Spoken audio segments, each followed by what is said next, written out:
Indira Gandhi Prize for Peace, Disarmament and Development for 2018.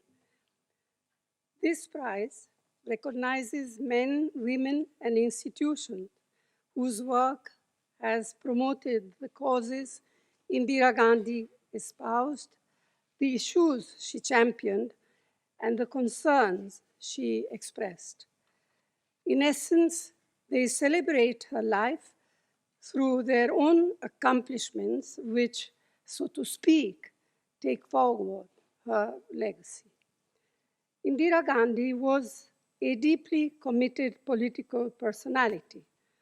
Born in a political family, she grew up as a child and teenager as an intimate part of our freedom movement.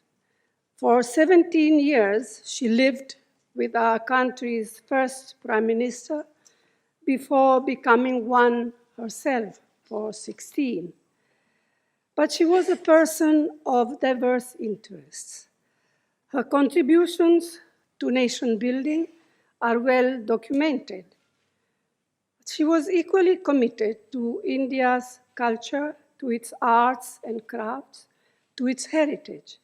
And deep down, she was a passionate naturalist, mesmerized by the wonderful natural heritage of India, dazzled by the glorious biodiversity of India, and firmly determined to preserve and protect it.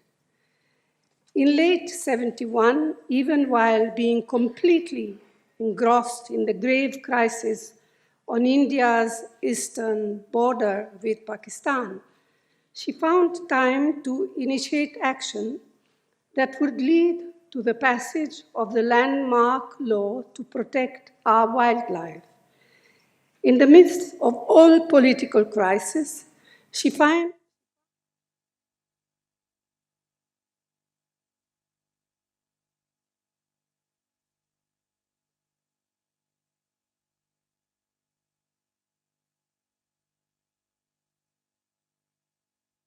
government to address the first UN conference on the human environment in Stockholm in June 1972. Her speech there still reverberates. Indeed, it is in this speech that Indira Gandhi most powerfully and eloquently linked the three themes of today's prize: peace, disarmament, and development. I mention this dimension of Indira Gandhi's personality with a purpose. A few weeks back, the Indira Gandhi Prize for National Integration was conferred on the activist Chandi Prasad.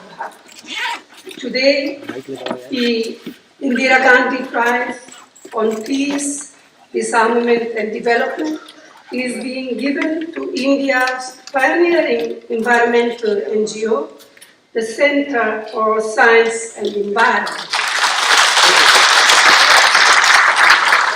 And there is a little known story that links Indira Gandhi, Sri Bhatt, and the CSC that was founded by Anil Agarwal over 3.5 decades ago.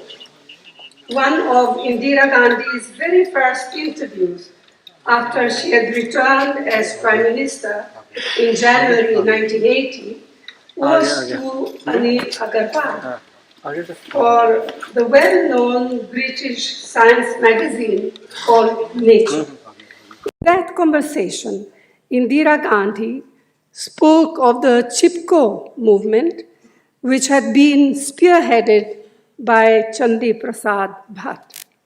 Questioned by Anil Agarwal, she spoke of the urgency to protect India's forests, and a few months later, the landmark Forest Conservation Bill was passed. Since its establishment, CSC has become virtually India's conscience in the fight to preserve, protect, and improve our natural environment.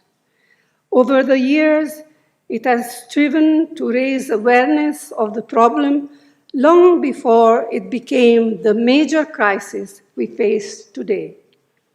From the days decades ago when Anil Agarwal was invited to educate and inform members of parliament about environmental issues, it has played a pivotal role, using reason, argument, and knowledge to push governments to be proactive. We who live in this capital, notorious now as the world's most polluted city, can recall the difference in air quality when compressed natural gas was introduced in public vehicles.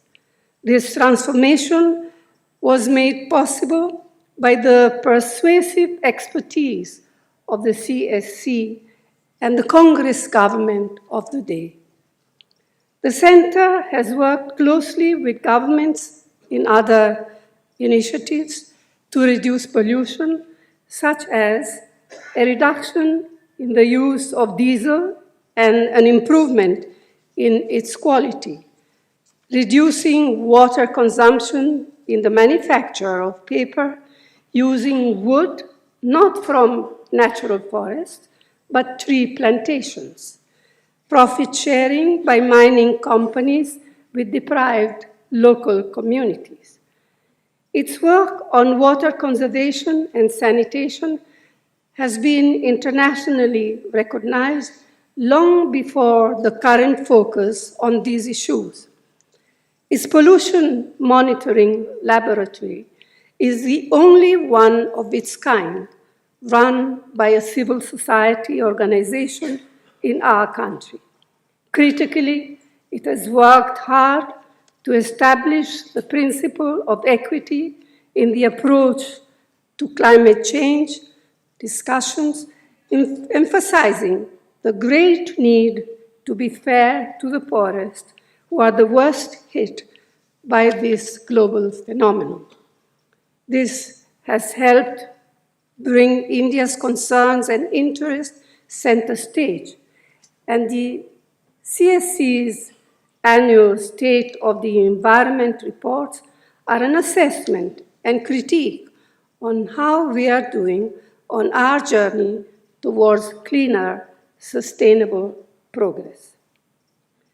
Ladies and gentlemen, Sunita Narayan, who is receiving the award today on behalf of the CSC, has herself been an untiring spokesperson for environmental causes and has situated her campaign in the larger context of livelihoods and economic development.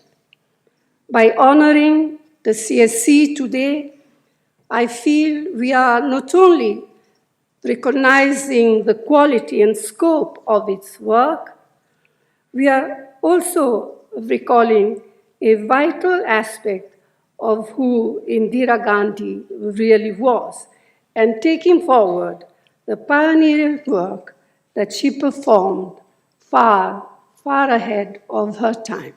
Thank you. Jai Hind.